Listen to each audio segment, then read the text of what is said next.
Hi all.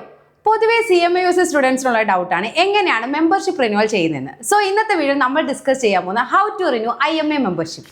ആദ്യം തന്നെ നിങ്ങൾ ഗൂഗിൾ പോയിട്ട് IMA ലോഗിൻ സെർച്ച് ചെയ്യുക. IMA ലോഗിൻ സെർച്ച് ചെയ്യുമ്പോൾ ഇങ്ങനെ ഒരു പേജിലേക്കായിരിക്കും എത്തുന്നുണ്ടായിരിക്കുക. ഇവിടെ തന്നെ IMA ഹോം ക്ലിക്ക് ചെയ്യുക. IMA ഹോം ക്ലിക്ക് ചെയ്ത് കഴിയുമ്പോൾ നെക്സ്റ്റ് പേജ് ഇതായിരിക്കും. ഇവിടെ നിങ്ങൾക്ക് സൈൻ ഇൻ ചെയ്യാം. താഴെ നോക്കിയിട്ടുണ്ടെങ്കിൽ നിങ്ങൾക്ക് സൈൻ ഇൻ ചെയ്യാനൊരു ഓപ്ഷൻ ഉണ്ട്. സോ അത് ക്ലിക്ക് ചെയ്യുക. സൈൻ ഇൻ ഓപ്ഷൻ ക്ലിക്ക് ചെയ്യുമ്പോൾ ഇങ്ങനെ നിങ്ങളുടെ യൂസർ നെയിമും അതുപോലെ തന്നെ പാസ്വേഡും ടൈപ്പ് ചെയ്യാനൊരു ഏരിയ ഓപ്പൺ ആയിട്ട് വരുന്നുണ്ടായിരിക്കും. സോ ഇവിടെ നിങ്ങൾ എന്ത് ചെയ്യുക, യൂസർ നെയിമും പാസ്വേഡും അടിച്ചു കൊടുക്കുക.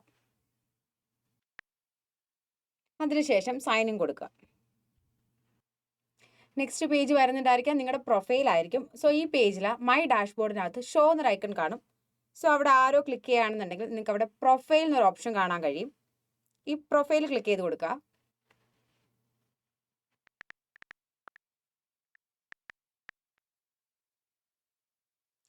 ഓക്കെ, ഇവിടെ നിങ്ങളുടെ എക്സ്പയറി ഡേറ്റ് ആയതുകൊണ്ട് തന്നെ ഇങ്ങനെ ഒരു പേജ് ആയിരിക്കും വരുന്നുണ്ടായിരിക്കും. ഇവിടുന്ന് ഡയറക്റ്റ്ലി നിങ്ങൾക്ക് റിന്യൂ നൗ കൊടുത്തിട്ടുണ്ടെങ്കിൽ പേയ്മെന്റ് പേജിലേക്ക് പോകാം. അതർവൈസ് നിങ്ങൾക്ക് അത് ക്ലോസ് ചെയ്തിട്ട് ഇനി നിങ്ങൾക്ക് എന്തെങ്കിലും തരത്തിലുള്ള IMAയുടെ കയ്യിൽ നിന്ന് ഒരു റിന്യൂവൽ കോഡ് കിട്ടിയിട്ടുണ്ട്, എക്സ്പയറി ഡേറ്റിൻ്റെ ആ ഒരു ടൈം ആകുമ്പോഴത്തേക്കും നിങ്ങൾക്ക് ചെയ്യണം എന്നുണ്ടെങ്കിൽ നിങ്ങൾക്ക് മൈ പ്രൊഫൈലിനകത്ത് മെമ്പർഷിപ്പ് ക്ലിക്ക് ചെയ്യുക.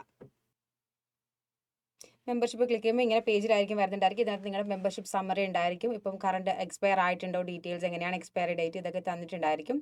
ഇതിനകത്ത് താഴത്തേക്ക് നിങ്ങൾ സ്ക്രോൾ ചെയ്യുകയാണെന്നുണ്ടെങ്കിൽ ഒരു റിന്യൂ നൗ ഓപ്ഷൻ കാണാം. അത് ക്ലിക്ക് ചെയ്ത് കൊടുക്കുക. അടുത്ത വരുന്ന പേജിൽ നിങ്ങളുടെ നെയിം അതുപോലെ അഡ്രസ്സ് ഡീറ്റെയിൽസ് കാര്യങ്ങളൊക്കെ ഉണ്ടായിരിക്കും. നിങ്ങളുടെ മെമ്പർഷിപ്പ് ഡീറ്റെയിൽസ് അതായത് സ്റ്റാറ്റസ് എന്താണ്, മെമ്പർഷിപ്പ് ടൈപ്പ് ഏതാണെന്നൊക്കെ കൊടുത്തിട്ടുണ്ടായിരിക്കും. ആ പേജിൻ്റെ തന്നെ ലാസ്റ്റ് നോക്കിയിട്ടുണ്ടെങ്കിൽ നിങ്ങൾക്ക് എമൗണ്ട് കാണാം, ഒരു പേ നൗ ഓപ്ഷൻ കാണാം. ആ പേ നൗ ക്ലിക്ക് ചെയ്യുക. പേ നൗ ക്ലിക്ക് ചെയ്ത് കഴിയുമ്പോഴത്തേക്ക് ഇങ്ങനെ ഒരു പേജ് ആയിരിക്കും വരുന്നുണ്ടായിരിക്കും. ഇവിടെയാണ് നിങ്ങൾക്ക് കിട്ടിയിട്ടുള്ള IMAന്ന് കിട്ടിയിട്ടുള്ള റിന്യൂവൽ കോഡ് എന്താണോ അത് ടൈപ്പ് ചെയ്ത് കൊടുക്കാനുള്ള ഓപ്ഷൻ ഉള്ളത്. നിങ്ങൾക്ക് add coupon or promo code എന്ന് അതിന് താഴെ ഒരു കോളം കാണാൻ കഴിയും. ഇവിടെ ആയിരിക്കും നിങ്ങൾ എന്ത് ചെയ്ത് കൊടുക്കേണ്ടത്, നിങ്ങൾക്ക് കിട്ടിയേക്കുന്ന റിന്യൂവൽ കോഡ് ടൈപ്പ് ചെയ്ത് കൊടുക്കേണ്ടത്. ടൈപ്പ് ചെയ്ത് കൊടുത്തതിന് ശേഷം അപ്ലൈ ബട്ടൺ ക്ലിക്ക് ചെയ്യാൻ മറക്കരുത്. ടൈപ്പ് ചെയ്ത് അപ്ലൈ ബട്ടൺ പ്രസ് ചെയ്ത് കഴിയുമ്പോൾ നിങ്ങളുടെ ആ ഒരു കോഡ് വാലിഡ് കോഡ് ആണെന്നുണ്ടെങ്കിൽ നിങ്ങളുടെ എമൗണ്ട് ചേഞ്ച് ആയത് കാണാൻ കഴിയും. താഴെ നിങ്ങൾക്ക് ഒരു എമൗണ്ട് ടോട്ടൽ ടു പേ എന്ന് പറഞ്ഞിട്ട് കാണിക്കുന്ന എമൗണ്ട് ചേഞ്ച് ആയിട്ടുണ്ടെങ്കിൽ അത് കാണാൻ കഴിയും. ആ കൂപ്പൺ അപ്ലൈഡ് ആയിട്ടുണ്ടെന്നാണ് അതിൻ്റെ മീനിങ്.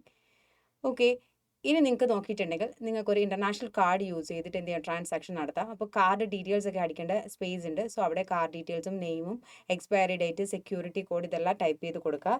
ദെൻ പേ നൗ ക്ലിക്ക് ചെയ്യുക.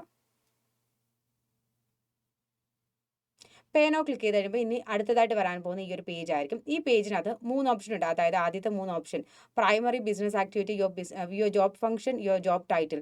ഇത് മൂന്നും നിങ്ങൾ എന്ത് ചെയ്യുക, സ്റ്റുഡൻറ്റ് സെലക്ട് ചെയ്യുക. കുറേ ഓപ്ഷൻസ് കാണും. ഇതിനകത്തുനിന്ന് എല്ലാത്തിനകത്തും നിങ്ങൾ എന്ത് ചെയ്യുക, സ്റ്റുഡൻറ്റ് തന്നെ സെലക്ട് ചെയ്ത് കൊടുക്കുക. അതിനുശേഷം നിങ്ങളുടെ നെയിം എഴുതാനൊരു സ്പേസ് ഉണ്ട്. ആ ഒരു ബോക്സിലേക്ക് നിങ്ങളുടെ ഫുൾ നെയിം ടൈപ്പ് ചെയ്ത് കൊടുക്കുക. അതിനുശേഷം പേ നൗ കൊടുക്കുക.